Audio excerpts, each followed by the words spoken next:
An Israeli news station, Channel 10, reported Russia has allegedly offered the U.S. a deal to ease sanctions against Iran.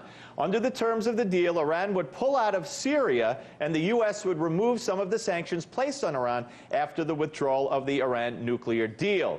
Israel and the United States have pushed Moscow to put more pressure on Iran to pull out of Syria. The Russian embassy in Israel has refused to comment, according to Channel 10.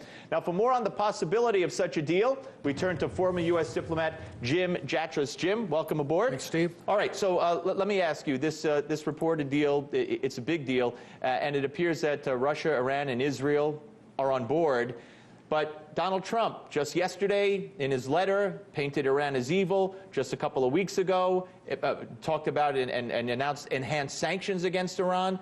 Is he going to now pull some of those sanctions back?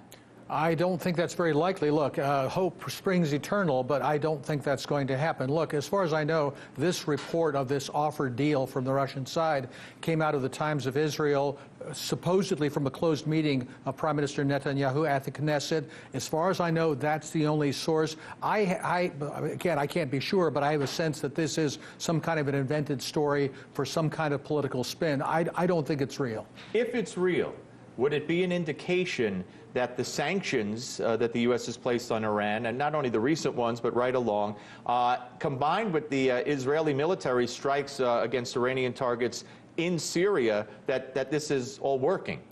If it's real, yes, it could signify all sorts of things, and maybe that somebody in Washington is getting a sense of realism about how to deal with Iran, and you know that this vendetta, this mindless vendetta that was the center of the White House's statement yesterday about Saudi Arabia has gone the other way, and that we're starting to talk to the Russians too.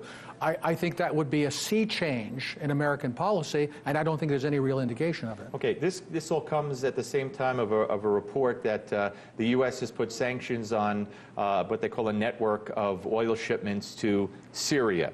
And they've sanctioned, I believe, some Russian companies, some Iranian companies, and a few individuals. They also have threatened through the Coast Guard, the U.S. Coast Guard, to intercept any such oil deliveries that would be going to government-owned ports within Syria.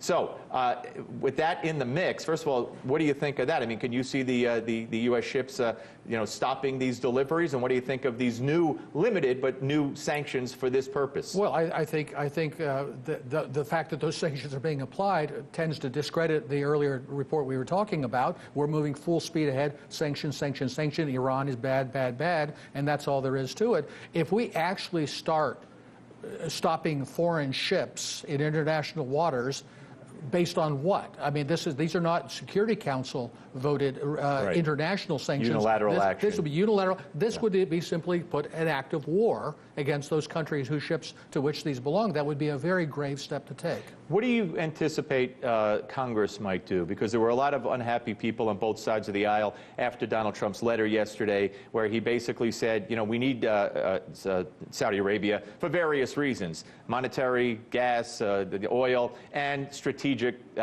fight against the evil Iran. So how do you think the Congress will react? Will they try to buck him at all? I think they will, and this is where I think you're going to get both Trump's supporters and certainly Trump's enemies combining on some things, I think primarily aimed, I hope, at the war in Yemen, which I think is really the weak point of our support for Saudi. It's just, of course, terroristic what the Saudis are doing there. The Saudis, of course, being the real fond of terrorism in the region, not Iran. So I think that's going to be there's going to be some push along those lines, and I think actually Trump has painted himself into a corner. So you don't think that Iran, their role in Yemen makes it imperative that the U.S. make sure that the Saudis could counter that role at all? No, I think that's absolutely absurd. I think there's very little, if any, Iranian presence in Yemen. What we have is Saudi Arabia trying to conquer a small, poor state to install a friendly government. Finally, Germany is urging the United States to remain in the INF treaty, saying it'll cause all kinds of problems if they get out. Of course, Donald Trump said we are getting out.